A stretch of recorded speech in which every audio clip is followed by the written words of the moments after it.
Hello, everyone. This is Spencer Snolling from Hatch, and I'm glad that you can join us today for our monthly GPSX webinar.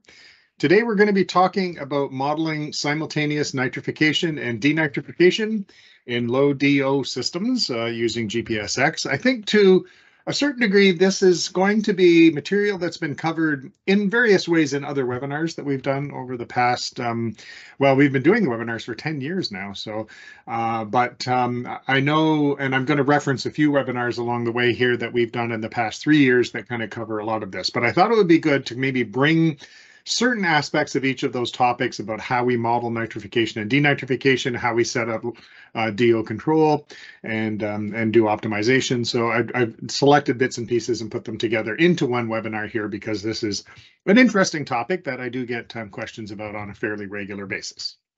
So as per usual, I would ask if you have any questions, please type them in the chat box as we go along. And I will hang around at the end of the webinar, as I usually do, and I'll answer as many of those questions as I can. And so we will proceed along through the usual slideshow and desktop demonstrations that I always like to do. Okay, so for just a quick agenda for the plan for today, just a quick background and introduction about the various topics that we'll be talking about. I want to spend at least a little while talking about actually how we go about modeling nitrification and denitrification and how we control when those particular parts of the mass balance are active in the various environmental conditions as you go from reactor to reactor, or in the case of what we're doing today, together at the same time in the single reactor. I'm going to talk about how to control and set up for low DO conditions. There's lots and lots of different ways to do that in GPSX, and so I thought it'd be worthwhile just reviewing a few of those. And then I wanted to talk about optimizing some of those simultaneous nitrification, denitrification systems using the tools that are available to you in GPSX, looking at sensitivity analysis and process optimization. And as always, I'll be running a number of desktop demonstrations today. And so, as I mentioned, I'll stick around at the end to answer any questions that you might have. Okay, so GPSX, as you know, can be used to evaluate nitrification and denitrification performance under a wide variety of different operational conditions. So it's absolutely a standard part of the activated sludge model that we have in our biological Mantis 2 model. It's there to allow you to be able to predict the concentrations of things like ammonia and nitrite and nitrate, and subsequently total nitrogen, as you go through all the stages of your activated sludge system, right from the influent and right to the effluent. So you also, of course, can get a prediction of the mass balance of oxygen in your system, so you can calculate the DO at any particular point in the plant and actually at whatever given airflow rate that you're using. If it's a constant air, or if you have a controller on, you can figure out what is the airflow rate required to give you the DO set point that you have set. And that's more or less the way I'm going to be tackling it today, is using controllers.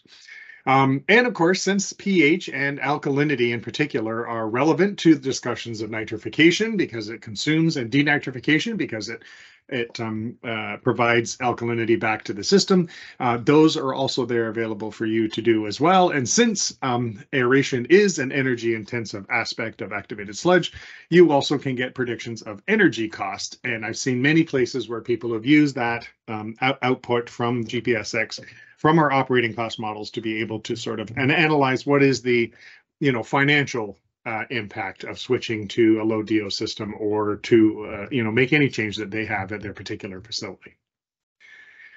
Right, so you've got this model, you can do that kind of prediction, and so the simulation tools that we have in GPSX, like the analyzer and the optimizer, can be employed to help you sort of operate and investigate that operational space. So really, what is the lowest total nitrogen that you can actually achieve in the plant that you have under the given loading and tank sizes and SRT and so on? What is the optimal aeration setting for a particular given loading, given the carbon nitrogen ratio that you have, the temperature and the SRT that you're operating at, and so on. And then what energy savings could be achieved from that, and also in terms of cost, if you are requiring some supplemental carbon to achieve your total nitrogen target, how much of that is going to be required and what cost is associated with that. Right. Okay. So just as a summary here, just to get our terminology all on the same page, when I'm talking about simultaneous nitrification and denitrification, I'm of course talking about nitrification, the aerobic growth of autotrophs in your activated sludge system. And this is done under higher DO conditions, and you have ammonia oxidizing bacteria, the AOBs, that take it from ammonia to nitrite. That first step right here. And then the second step, the NOBs, nitrite oxidizing bacteria, take it from nitrite to nitrate. So that's happening in, any place that you have activated sludge, you're growing some biomass, that's automatically going to happen where you have an aerobic condition tank. So you could also have anoxic growth of heterotrophs doing denitrification as well. So those would be under lower DO conditions. You also need carbon. Unlike doing nitrification, you need carbon to make that happen. They need food to be going forward, and they can use nitrite and nitrate as the electron acceptor. So basically, they're going to reduce that down to N2 gas. So the subsequent addition of these two things steps together at the same time will get you from ammonia all the way to N2 gas, which is then released and basically is doing your total nitrogen removal along the way. Now, typically, the problem that arises, of course, is that you've got these two things. You've got a high DO condition to do one thing and low DO condition to do the other. And so those are sort of in contrast with each other. And so typically in a BNR system, therefore, you do these two steps in the process in separate tanks. Here, like in this MLE system, where the aerobic tank is where your nitrification happens and you get to nitrate, and then you're bringing that nitrate back through the internal recycle and the RAS, and that comes back to the anoxic zone at the front here, and it's using that carbon source, the food coming in the front of the plant, and that becomes your place where the denitrification happens. So, they're done separately from each other. And of course, when you're modeling that in GPSX, the appropriate conditions will drive, doing the correct mass balance there. So what I'm talking about, however, is simultaneous nitrification, denitrifications, both processes happening together in a single tank. And there is a sweet spot in the middle there of a low DO level, not too low, not too high, where both of these things can happen at the same time. You have just enough oxygen to do denitrification. You're providing the oxygen that the AOBs and NOBs need to be able to do that oxidation. But you don't provide a lot more than that. You're not having a lot left over, which would occur, which was when you don't have a lot of residual DO left over, then you're having some anoxic conditions, and therefore that denitrification can happen, provided you have heterotrophs and enough food. So these things can happen together in the same reactor in a continuous kind of way, low DO control. So you're maintaining deliberately a low DO level. Or it can happen sequentially, and by that I mean sort of alternating aeration, where you go from a high DO system to a low DO system all together in the same tank, and then you alternate back and forth between those two conditions by aerating and then not aerating. And so I'll show you an example of that later. So and now low DO, and it's kind of a relative term, right? What is low? I looked through a lot of things when I was preparing for the webinar today.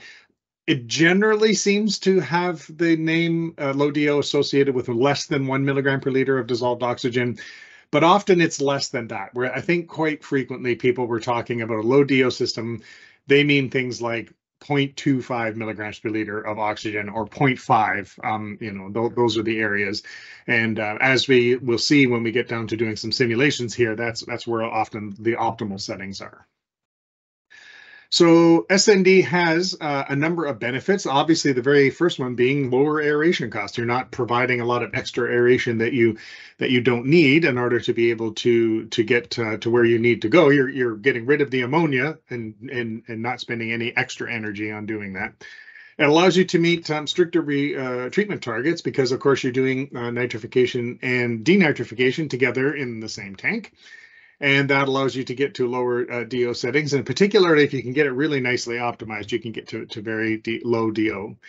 And there is actually much more recently in the literature a very significant identified potential to reduce nitrous oxide emissions, because If you do low DO long enough, much of the research indicates that you get a different kind of nitrifier population that can eventually emerge and dominate that type of system. And it, in and of itself, does not emit N2O in the same way that you can get it through partial nitrification or denitrification with the regular AOBs and NOBs and heterotrophs. So this is an area of sort of newer research, and I'm not an expert on it myself, but it is an interesting area and quite an interesting benefit that you could have to operating under low DO conditions. I know there was recently a WRF report and project under that area.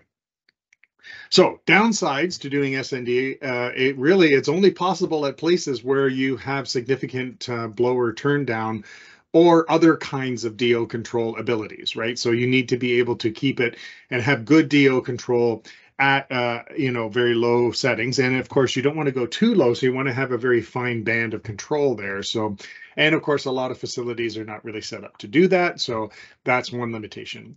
There is also, if you get to very low DO settings, you can accidentally, of course, grow things like filaments and end up with an impact on your ability to settle your sludge. If you have filaments and very poorly settling sludge, that can come from those low DO settings. Now, I should just briefly tangent and say GPSX does not predict the presence of filaments. It can predict the conditions under which the filaments might grow, but there is no filament biomass type in GPSX. I do get that question a fair bit.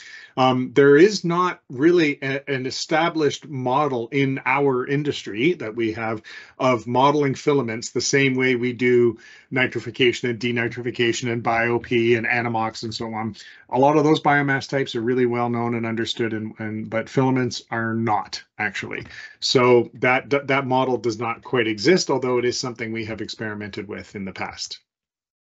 And lastly, I have read quite a few comments and seen people have discussions about some of the challenges of managing your carbon in a simultaneous night-D-night system, especially if you're doing it as part of a larger BioP removal system. You've got the heterotrophs are going to compete for the use of your carbon as well, but you want to have it around for that tank. And if you've got aerobic and anaerobic activity going on together at the same tank, it becomes a little bit of a battle. And of course, the aerobic growth happens faster generally. So it can be not necessarily a built-in problem, but it can be something that needs to be kept an eye on to make sure that you've got enough food there to do the denitrification in the time and the place that you want to do. All right, so let's just really take a quick look at simultaneous nitrification and denitrification in action. So here's GPSX. We're looking at version 8.5, and this is a very simple plant that we set up for this demonstration. So obviously you have an influent coming in and primary clarifier, a completely mixed bioreactor here.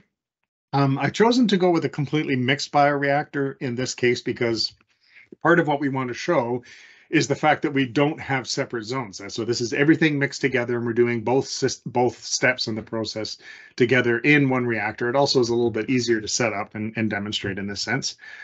Secondary clarifier, we're wasting, and then effluent here. So I will mention that this is a fairly generously sized plant. And also it has not a particularly challenging input. We have a lot of carbon available to be able to do the denitrification, just for the purposes of demonstrating today. Okay, so I'm going to run a steady state solution right here, and I'm going to sort of just very quickly take a look at the effluent. We can see here that the effluent for this particular plant, and we're operating at a DO set point to start with here at 2. So therefore we can see that the effluent ammonia is 0.4 and the effluent nitrate is 10. So we're getting, more or less full nitrification happening. So I've actually got it set up on these bar graphs. I think it's a little easier to see it this way.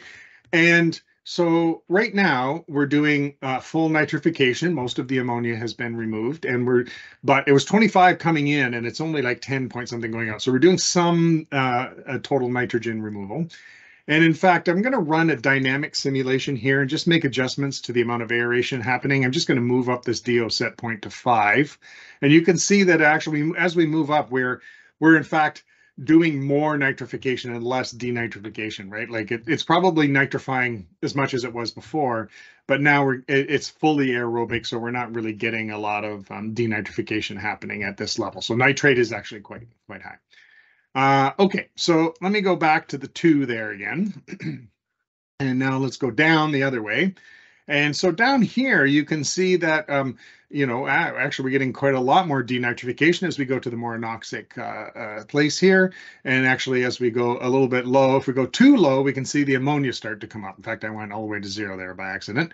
And so somewhere in here, is the sort of optimal point. And that's a kind of a nice, easy way to see that going.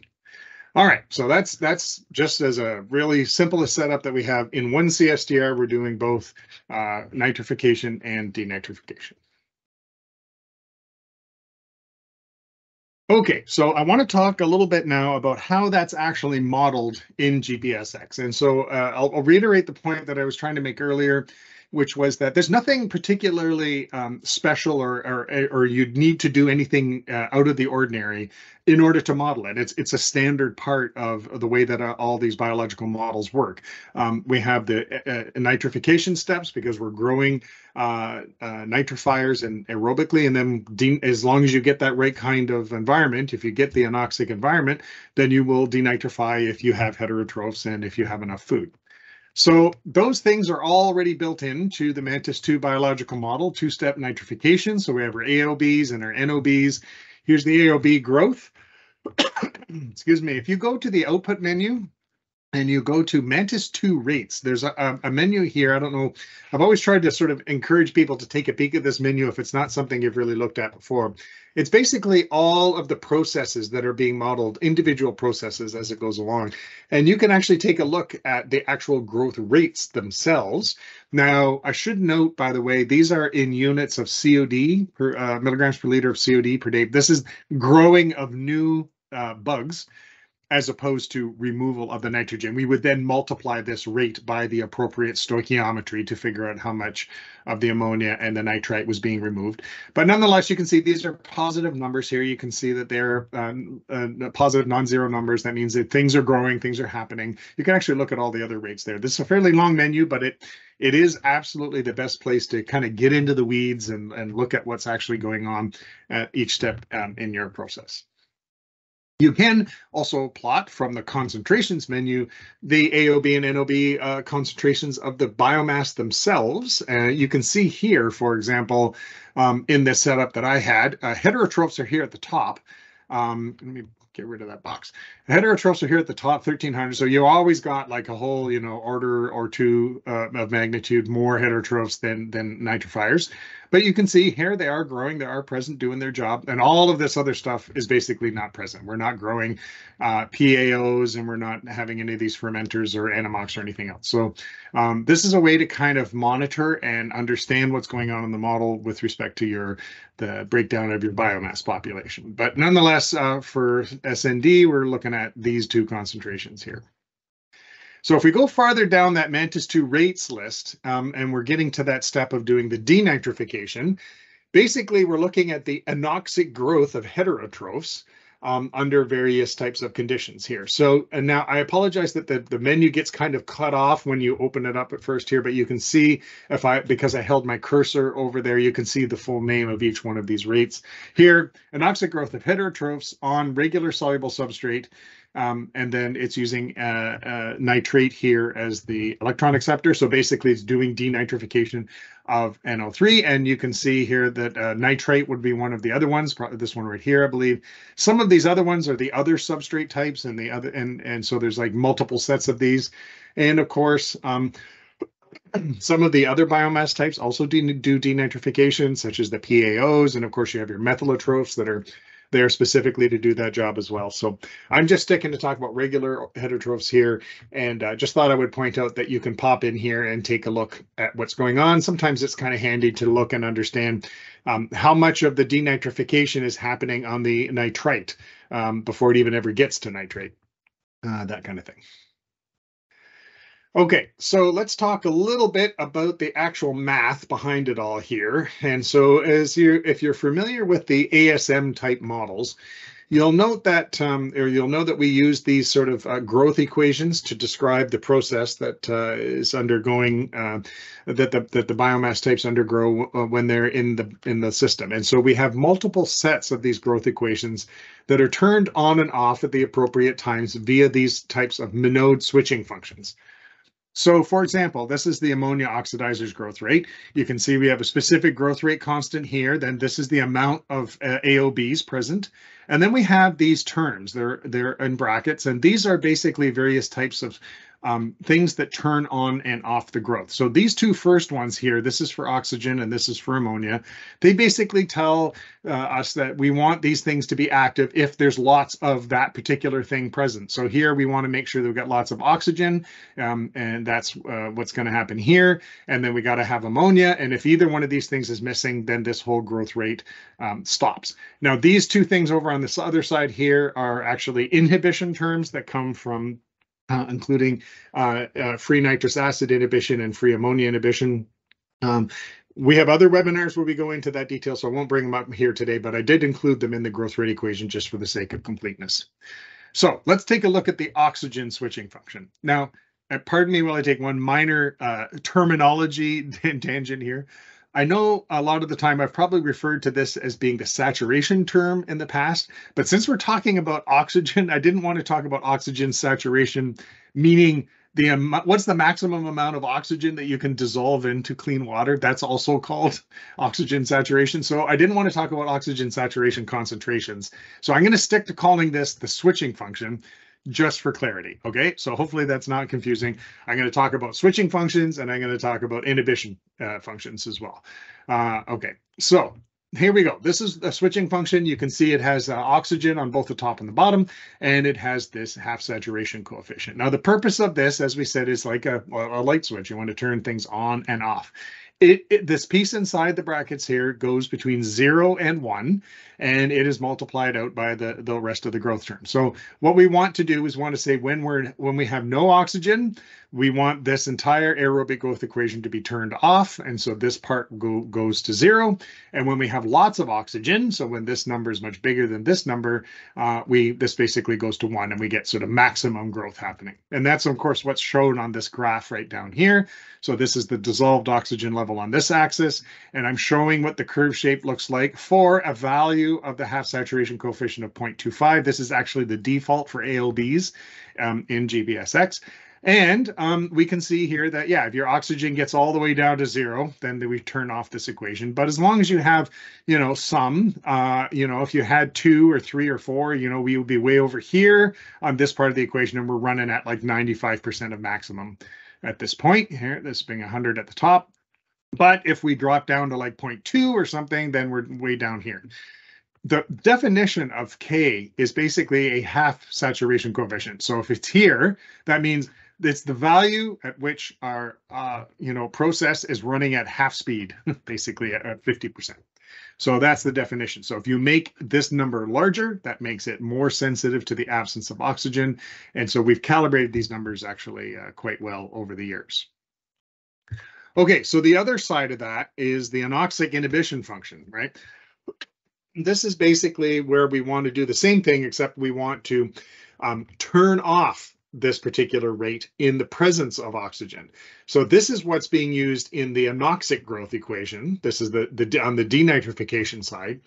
And in fact, in all of the equations, they have a term that looks like this. And it is basically when SO gets high enough that basically this whole thing goes to 0, as you can see down here, and it turns it off. And again, you have the ability to move this curve around a little bit by using different values of K. And as you can see here that, once we get up into a DO of, 1, 2, 3, 4, basically we're running at like 10% or less. So it is important to note there is a little bit of denitrification kind of always going on, even when you have a lot of air.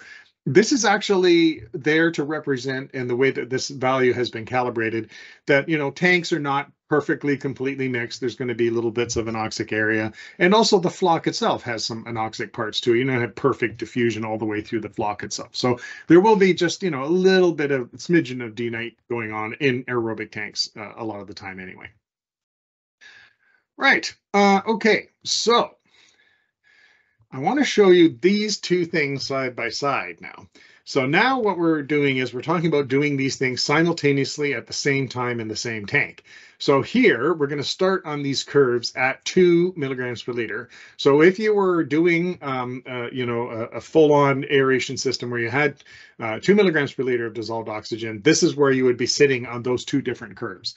The obviously the nitrification, the oxygen switching functions up here around 90%, so we're running at 90% of max, and down here we're running on the denite side at like probably less than 10%. It is a little bit, but not much.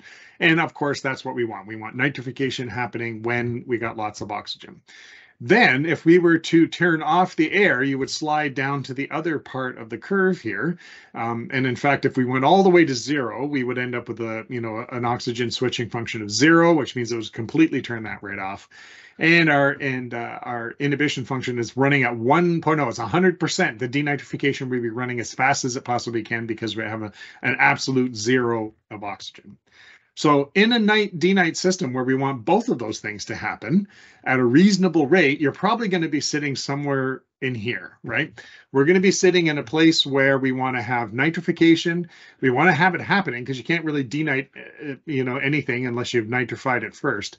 We want to get that nitrification happening, and then we want to have that denitrification happening as well. So there is somewhere in this system here between 0 and 1 is probably where we want to be. And of course, as you move to the right or left, it makes things more or less efficient for each step in the process. And so there's a little bit of optimization to be had here. All right, so things to keep in mind. Basically, I know it seems very obvious to say it, but really you can't denitrify anything if you haven't nitrified that ammonia first. So, of course, you may find times when you're seeing, I'm not having any denitrification at all. Well, make sure that you've actually removed some ammonia along the way. So, the denitrification requires a carbon source, and those will be used up in the aerobic processes as well. And that becomes, especially in BioP systems, a real complicated mass balance. And there's a lot of moving parts to that, because you've got the heterotrophs, the regular heterotrophs trying to do their aerobic growth, taking up that food. And you've got your BioP bugs, your PAOs in there, but they also do denitrification too. So, it can be a fairly complex system, which is why modeling is a useful thing. So whatever is your most optimal spot is really a function of many things. The temperature of the system, what SRT and mixed liquor you're operating at, what's your carbon to nitrogen loading. So that's why modeling is a helpful analysis. As I said, many moving parts. And for those of you who are really interested in kind of the history of activated sludge modeling, I just threw this on here for those who are really interested in that aspect. The older ASM type models, like if you go and grab the ASM1 report from like 1986 and open it up and take a look at the nitrification and denitrification steps, you'll notice that they had only one parameter that handled both sides of the DO switching. So it was the same value that turned on nitrification as turned off denitrification. So just if I go back a couple of slides here, this Ki value and this Ko value were the same thing. And it was, so you couldn't really turn one on without turning the other off. And most modern simulator packages now have actually broken that into two parts and have two different parameters. And therefore, it's a little easier to calibrate with. But one thing to keep in mind is if you have, for some reason, for reasons of imperfect mixing or flock formation or what have you, you want to adjust one or the other of those up or down, you should probably put them both together, kind of move them as a pair up and down, just to make sure that it kind of preserves the, relative values to each other as you move that up and down. Right. Okay. So I want to take another jump in here with another kind of analysis, just to sort of get a feeling for what's going on here, and take a look at those rates that I mentioned before. So I'm going to reset everything here, and let's go back to running this. Let's see. I don't need to run a dynamic simulation for what I want here. So let me just do steady state. Okay, so let's look at that effluent number. And basically, I want to try running at a very high DO. So let's put it up to 5. And as I was mentioning before, yeah, you get rid of a lot of the ammonia. You got 15 milligrams per liter of nitrate. It's kind of going all the way there. And as I mentioned before, this output variables menu, Mantis 2 rates, is kind of an interesting place to come in and dig around on what's going on. And here's some of those values that I mentioned before. You can see here now. Again, this is COD of bugs being grown. So really, it's most useful just to compare the numbers to each other. You can see here there's 800 versus the amount that's growing anoxically here, which is 10 and 11. This one is basically nitrite and this one's nitrate. So basically we're doing just a little smidgen of denitrification here, but it's almost irrelevant compared to the amount of growth that is coming from the aerobic side. And of course, if I slide farther down, I find those ammonia oxidizers and nitrite oxidizers, AOB and NOBs. Yeah, these numbers are always low, but they're it's fully aerobic, so they're doing their job and doing their thing. Okay, I'm going to leave this open. I'm going to move this down to 1 and run steady state again and take a look at how these numbers changed a little bit. So we can see right off the bat that this number, which was previously 800 and something, is now down to 700 because we're in a less aerobic zone. And some of these numbers have come up for those things as well. And we're probably knocked down our ammonia oxidizers a little bit. So what happens when we go really low? Let's go to 0.2. We can kind of see now things are starting to change. We're like into maybe, a fully anaerobic type of situation here. Not anaerobic, anoxic. We're getting pretty low. We're still getting aerobic growth, but we're having more enhanced levels. Those numbers for the anoxic growth are coming up and so on. And if I go, let's go one more down. Where are we at here? Okay, so I just want to take a look at my effluent quality, 2.2. So, we're not really fully nitrifying anymore at this point. And so we're probably, because we're not nitrifying as much, we're probably not denitrifying, therefore, as much either. So therefore, some of those anoxic growth numbers might come back down a little bit again. And I think if we look at the nitrate here, the nitrate is actually pretty close to 0, probably because we're not getting all the way through both steps of nitrification at this point.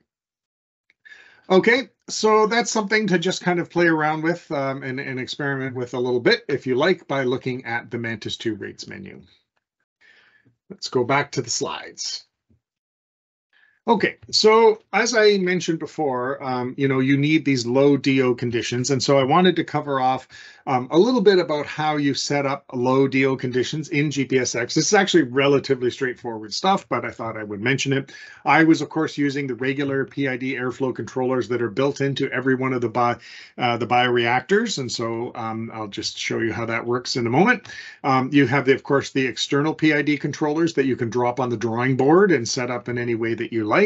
We have on-off or high-low controllers where you have an upper and lower limit and you set what you want the controller to do at those thresholds. And then timer controllers, which are purely based on time. I want you to have the air on for 10 minutes and then off for 10 minutes, that sort of thing. And then any combination of the above to give you a cascade controller, sort of what happens when you use an ammonia-based aeration control. So I'll just touch on those really quickly here. Of course, this is the regular setup that we have. By default, the DO controller will already be turned on in the operational menu, and you have a set point here. That is actually the thing that I had dragged up onto that slider that I was just showing you a moment ago. And so you can set that to 0.4 milligrams per liter, and it will provide the appropriate amount of air to make that happen. Now, if you like to do this, or you need to do this because you got a slightly more complex aeration control system, that previous method assumes that the DO probe will be in the same place where the aeration is happening. But if you have something else, say, for example, where you got to use a DO signal from some other place, like the next tank down, or you're taking two numbers and combining them together as part of a little bit of model customization or something like that, then you can plop one of these things on the drawing board here and make your DO controller there as well. So you would need to know the name of the variable that you want to be able to control. So you hold your cursor over the thing that you want to control, and it pops up this little tooltip here. We can see on the right-hand side that the cryptic variable name that we want to use is QCon, and then AER is the label that we had used for this particular object. So that's the name of that thing. And then you pop that information into the controller settings, and then you specify the usual things from that point. And just like any other controller, you have to, of course, tune it and get the gain set properly and get the various aspects of the mins and maxes and everything sorted out. But, you know, that's there for you to use if you need that level of complexity. So the DO control for doing an on-off or high-low controller, I want to call it a high-low controller because it doesn't necessarily need to go all the way to zero, like off, so to speak. And nonetheless, you plop that down on the drawing board and open up the operational menu, and basically you start with the thing you're trying to control. So in this case, that's the DO, and this is oxygen concentration. And you specify sort of high and low limits for that. I don't want it to ever go above 0.8 milligrams per liter or less than 0.2 milligrams per liter. And then this is the airflow, and I want, when it hits that high limit, I want it to go to a lower airflow, and when it hits the low limit, I want it to go to a higher airflow. It's kind of represented in this little image here. These black lines are that high and low limit, and then you can see the variable that's being tracked and controlled bouncing between them as it hits those boundaries. The timer doesn't really look at anything. It just manipulates the airflow. It doesn't care what the DO is, and it just says it's time to turn it on or it's time to turn it off. You specify a total cycle time, and then the time when it's on within that cycle. So here we're saying for every half-hour cycle for 20 minutes, we want the airflow to be at 25,000 meters cubed per day and 0 for the rest of it. So that's basically on for 20 minutes and off for 10. Right. Okay. So, and then a cascade controller is basically combining one or more of those things together. You want to be able to say, I'm going to use my high-low DO controller to control the set point of the particular system that we have. If you're doing an ABAC controller, you're basically saying, I want to control my ammonia within a certain area. And then when the ammonia drifts outside of that area, we're going to adjust the DO set point. And then the other controller that you have here that is going to adjust the airflow to hit that set point. So basically one controller controlling the set point of another controller. And one thing I should mention is that we actually have several webinars on this in detail. That's why I was kind of rushing through it right now, because we actually go through it in quite a lot of detail about how to set up an ABAC controller and some of the other ones. So I encourage you to pop over to our YouTube channel and select the webinars playlist and take a look at the modeling aeration systems, and particularly this middle one, implementing advanced process control, that has ABAC built in there quite nicely. So, so there's 2.5 hours worth of webinars that discuss that topic.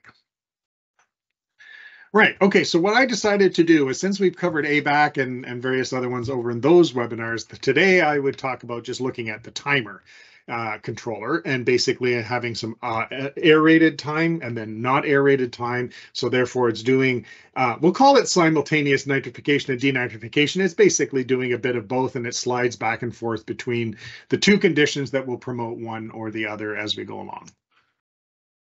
Okay, so this is going to be a dynamic example. So I want to basically get this intermittent aeration layout. Okay, and so what we're doing then in this particular case, let me just pop over here, more or less the same plant. It's kind of the same setup, more or less. There's no primary clarifier here, but this is the timer controller. So I'll just very quickly open that up and show you. There's the settings that we have. It's turned on, and we're setting this variable name is the set point of the DO controller that's in here. And so the set point will go up and down between 0 and 2. And right now we're saying in a total cycle time of 15 minutes that we want it to be aerated for 10 minutes and then off for the other 5 minutes. And we'll play around with a little bit with that timing there. Right. Okay. So I set up a couple of dynamic plots here. And so I'm going to run a 7-day simulation. And now, I don't know how well this is coming across your version here. These two things are scrolling XY graphs. So I'm going to stop this just for a second so that we can understand what we're looking at here. So basically, this is the DO set point going up and down. This is more or less, let me see here, 2.5 hours roughly. And we can see every 15 minutes, so 4 times per hour, it goes up for 10 minutes and then down for 5 minutes, and up for 10 minutes and then down for 5 minutes, because that is the cycle settings that we have here. In 15 minutes, 10 of it will be aerated. So we can control and make changes to that, and I'll do that here in a moment. And here's what's happening to the DO controller. So you can see that when that DO set point goes up and down, in red here, the airflow pops up and it's trying to meet that DO set point. And then when it comes time to have the anoxic period, it drops that down to 0 again. The actual DO itself doesn't follow the DO set point perfectly because, of course, it's a function of the biology and the system and everything else. So the controller is trying to do its best job. But you can see here that it comes up pretty quickly and it levels off. And then it drops, well, not immediately, but it does drop fairly quickly. But notice, though, it takes almost the whole 5 minutes for that DO to get all the way back down to 0. In fact, it's not at 0 very long before it's the beginning of the next cycle again. So that's kind of interesting. I mean, certainly this is a mostly anoxic time, but it's not fully anoxic for the whole 5 minutes. Right, okay, so I'm going to continue this along here, and I'm going to make a change. So I'm going to make this, right now, it's as I said, it's 10 minutes of aerated time and 5 minutes of anoxic time. And we can see here, oh, one thing I forgot to mention was this is also a diurnal pattern on the influent. That's why this is bouncing around a bit, is because we have various changes in loading. You can actually see the airflow go up and down as it's responding to the loading here as well. So what I'm going to do is I'm going to make more anoxic time. So I'm going to make this from 15 to 20 minutes. So now these things are spread out here, and we actually have the same amount of time now. We have 10 minutes of aerated and 10 minutes of anoxic time so that we can get more denitrification. And of course, you can see right away, as soon as I did that, this kind of immediately popped down. The nitrate has dropped off because now we have more time and available to be able to do denitrification. And if you take a little look here in red, this is the ammonia coming along. You can see, of course, it was super low, 0.3, 0.2 or whatever. But after we gave it more anoxic time, it wasn't quite as efficient overall of nitrifying, because now there's a longer period where there's no air happening. So we're probably losing a few nitrifiers along the way. So now it's 0.6 or 0.8, still doing the job though. So, and you can see here now, the set point, of course, is more even, but take a look at the way this DO controller responded. Now, when we get to the end of the aerated zone and it drops off, it actually gets to spend out of this 10 minutes, probably 5 or 6 minutes now out of that 10 as fully anoxic. So that's why we're getting so much better performance of our denitrification in this case. Right, okay, back to the slides. Okay, last thing I'm talking about today then is about using the model for doing some sensitivity analysis and in general optimization of your system. So, so the models predict nitrification and denitrification actually quite well. Like the ASM type structure does it quite well. And therefore, the models are useful for trying to do some optimization of that low DO setting. So trying to find that right DO concentration to minimize total nitrogen, because total nitrogen is the sum of the ammonia and the nitrite and the nitrate. So whatever is that sort of sweet spot in the middle is going to be defined by the lowest point of the total nitrogen. And you can find out what your airflow is at that point, and you can assess whether you need any extra carbon and evaluate where your pH and your alkalinity are at. All of this stuff is sort of standard features that would be predicted by the model. So the analyzer function does sensitivity analysis. The analyzer function basically can allow you to see the full behavior across all of those DO levels, right? So from the very low to the high, you can see where everything is at in a nice kind of way. I was sort of doing it during that dynamic run by moving the slider around, but we actually have a better feature to do that. And then, of course, our optimizer can be used to find the right DO setting or the right anoxic time, if you want to use that last example we had, to minimize that total nitrogen. And in fact, I really highly recommend you take a look at this webinar that we did from last year, myself and my colleague Nick Piccolo. We talked about simulation-based optimization for plant design. And so we did both nitrogen examples and phosphorus examples, but we did this type of thing exactly in much more detail than I'm able to talk about it right now. This was an entire an entire webinar just about this one bullet point here. And so I suggest taking a look at that one if you haven't already seen it. Okay, last demo for today. We are going to pop over and do an sensitivity analysis first. So let me take a look at this layout. So we're back to the one that we started with at the very beginning. And so I just basically wanted to set this up so that we can run and take a look at these various concentrations that are going on in this bioreactor from 0 up to 2 milligrams per liter. Now, originally I was doing up to 5 in the previous example. I'm not going to bother with going all the way up to 5 because not really much happens over there. That's not really the point. So I thought it'd be good to focus in on the point where it's the most interesting. You basically, as you can see here, if I go here, you can see this is how I set up my mins and maxes for the slider, but this is not a slider. This is an analyze step. And now what it's going to do is it's going to run steady state solutions starting at a DO of 0, and it's going to step it up 0.05 milligrams per liter at a time until it gets to 2, and it's going to stop. And I've got it set for doing steady state here. And we're going to turn on the analyzer, and I'm going to run it right now. So basically, it runs one steady state simulation after another, and it plots the results that it gets versus the set point that we are adjusting right here.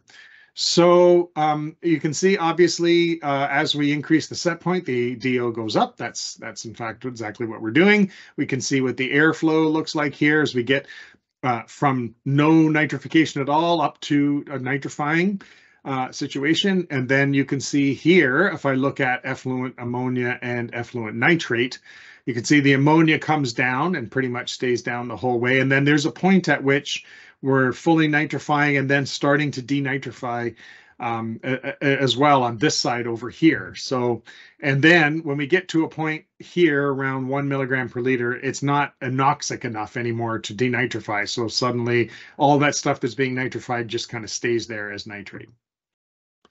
Right. So as I mentioned before, effluent total nitrogen is kind of like one way to look at it. It's basically the sum of these two things plus a few other odds and ends. And basically you can see here there is that sweet spot here down in the lower part of the system here between 0.4 and 0.6. So that's kind of a nice way to look at this particular example. As I said, this is not a particularly challenging one in the sense that there was lots of carbon for denitrification. So this is quite a wide range here that you could operate in for this hypothetical example. Okay, so now I want to do one last demo, and that is doing the optimizer. And so now I was going to do that same plant again, but I have to say it was such an easy example, as I was just mentioning. It wasn't a challenging influence. It was really boring to see it find the answer like on the first or second try. So I made this smaller plant.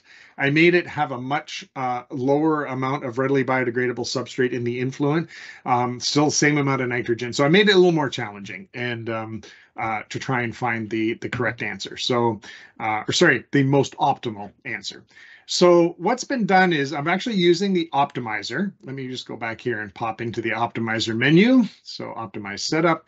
The optimizer is basically a place where we choose what is it we want to optimize. I've already got this set up here with total nitrogen as my target. This is the thing that we want to minimize in this particular case. We've also got the DO set point as the thing we want GPSX to have control of while it's doing the searching. And then I've let it have these various default settings and so on. So I'm going to pop over here and we can see that this is the total nitrogen that we want to optimize. And here it's got control over this parameter that we wanted to do the search algorithm on. Now it's going to run simulation after simulation while adjusting this particular parameter in order to make total nitrogen as low as it possibly can go. So let's just look at our starting point here. If I just run this once, we can see that it's at 22, our effluent total nitrogen. It's pretty much fully nitrifying, and it's all nitrate at this point. So turn on the optimizer and run it again. And then what it does is it's going to take guess after guess and see whether any particular guess is better or worse than the previous one. And it kind of looks at multiple guesses, and it produces a kind of a downhill gradient until it gets to the point where it is kind of converged. So you saw it figured out which was better way to go, and it got down here, and it's now kind of converged in on 0.17, so less than 0.2 milligrams per liter, to get us to the absolute lowest possible point of total nitrogen. So fully doing nitrification and denitrification to get it as low as we can possibly go. So a theoretical example, but it does show you how you can use it, and doing it on total nitrogen is a really kind of interesting theoretical example about how to do optimization with a simulator. Okay, final thoughts for today. How am I doing for time? Oh, very good. Okay, so final thoughts for today. Basically, the Mantis 2 model and GPSX is a very useful tool for analysis of simultaneous nitrification and denitrification. It's already all built in there. You don't have to do anything special. Just set it up with the ability to have a low DO system. You can do that with many different methods for controlling airflow or mechanical aeration. I suppose I should have put that on this slide here too. Works for mechanically aerated systems if you can get that low DO setting there, and you can monitor that with one of the various control mechanisms that I was discussing earlier. And then lastly, the analyzer and optimizer tools can be implemented to analyze and optimize your design.